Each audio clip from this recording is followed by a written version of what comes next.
to a technocratic meat grinder. You got it. On the Michael Tsarion website, people will see an article there called Weapons of Mass Destruction Found, and it addresses this whole concept between the magic and the sorcery. I refer to what they're doing as sorcery, black sorcery. Basically, these people are possessed by a kind of archon, a demonic force that they serve, or you can look at it the other way, that they have basically uploaded their own consciousness into that place of fear, envy, endless greed, endless darkness. It doesn't matter which way you look at it. Either something's possessed them or they have uploaded their consciousness. What they've done is they've murdered their own spirit psychologically, and then by doing that, you allow this dark sorcery to enter into you. Well, you can look at it either way, but the sum result is the infected, the person who is that infected by that spiritual virus, cannot sit still. This is what the people of America and the world need to understand. That kind of infected person cannot sit still unless they go around and try to infect everybody else. The thing makes sense when you look at it from a psychological point of view. Faith without works is dead, and that goes for the dark side and the light side. I mean, people are going to manifest and build what their core is. And then notice the occultists at the higher levels want to make everybody low-level atheist and not believe any of that, so that blinds us. But at the top, the real top atheists and people are wild satanic Luciferians. I mean, what are your ideas of how this revolution of human consciousness, how this is going to play out, and what are your ideas in the solution? Well, see, whatever you want to call it, God, nature has already given us the tools. It's called the human reason. It's called the human curiosity. This has built the greatest bridges. It has, created the shuttle.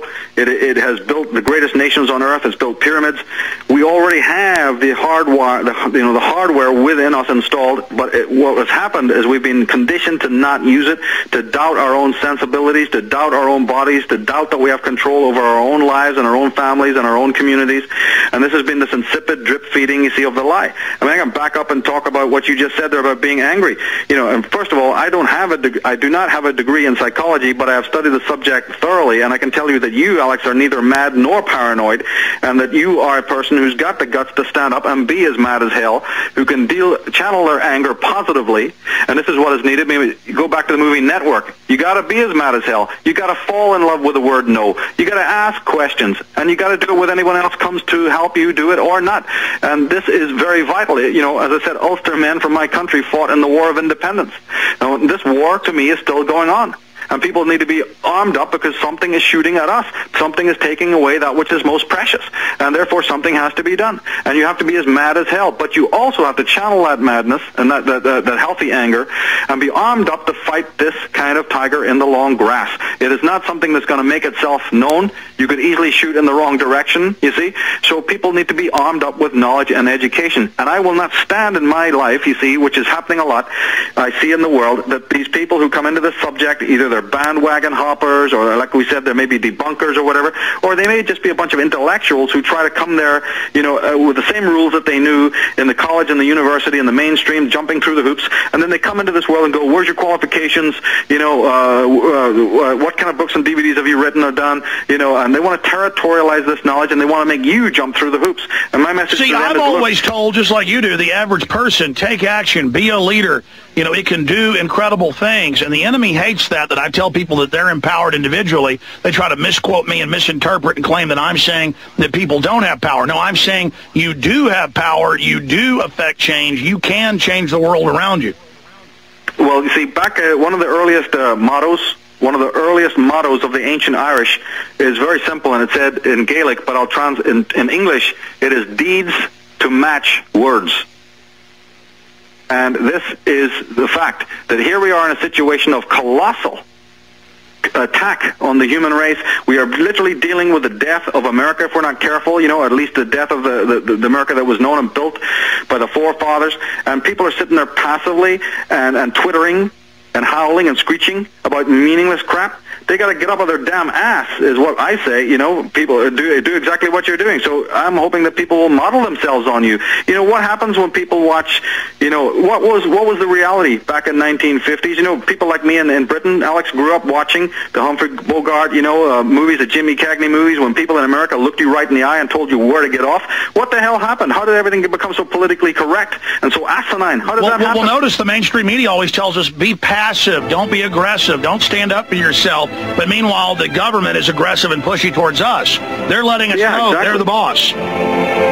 Throughout my books and DVDs, these individuals literally do think of themselves as some sort of robotic, mechanical beings, and nothing could be in their greatest pipe dreams, you see, is to make a completely controllable human being. I actually believe that for ritual purposes, certain segments of these illumined ones, so-called, wanted to completely devastate and wipe out the human race a long time ago, and that another quadrant, another section or cadre, sort of frowned upon that in the past and didn't want that, and came up with the idea that, look, to make the perfect robot, all we got to do is dumb down the people of the world to the level of the robot, to the level of the cyborg, and the job is done.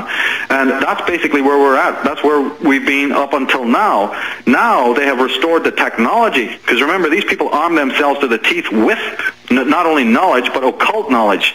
And so that what I am not a person who's a Luddite. I am all for technology, but I do not want technology in the hands of occultists who are working from occult knowledge and then arming themselves with this technology. This is the problem, and this is also a message to those who are working in these technological sort of enclaves. They got to be aware of this and research this to find out about the occult ideologies that are behind these technical orgs and behind some of these, people's champions within the Genome Project, and with some of these materialist philosophers and scientists who are just itching to create the global village. And that through the electronics, through the technologies, through the cybernetics, you see. And this is actually an old story. People are familiar with the work I did in my Atlantis book, knows that this is a very old story, that these cybernetics and cryogenics and the genetic manipulation is not something new.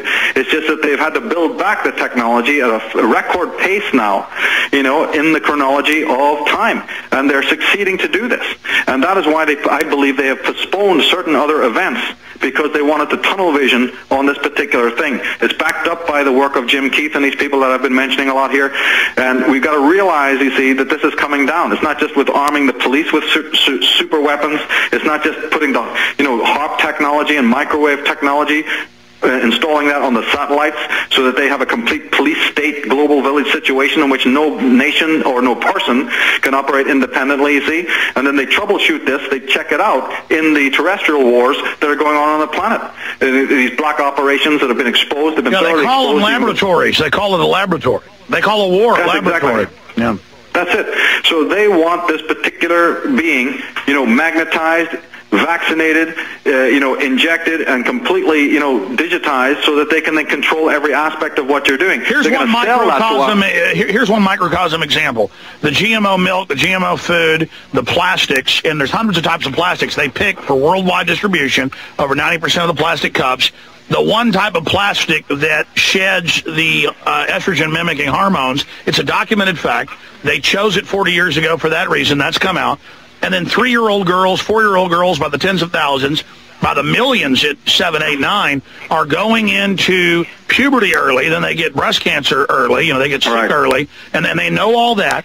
And when they go to the doctor, they don't say quit drinking GMO milk. They don't say quit drinking out of plastic. They say, oh, we're going to give you hardcore, complex hormonal injections that then suppress that, but then also give you Cushing's disease and fry all your glands. And so, again, they engineer that. The local doctor's compartmentalized. He doesn't know. And they give the little girl something that's far worse. Meanwhile, our boys are in so much estrogen that now they've got 10, 12, 14, 15-year-old boys whose testicles haven't dropped. And I hate to get technical, but they're like ovaries. They're still inside the body. When normally, testicles should drop when you're about 8, 9, right before you go into puberty at 12. I mean, they are attacking us. The frogs, the fish off the water we drink are now becoming sterile in mass. I mean, this is scientific.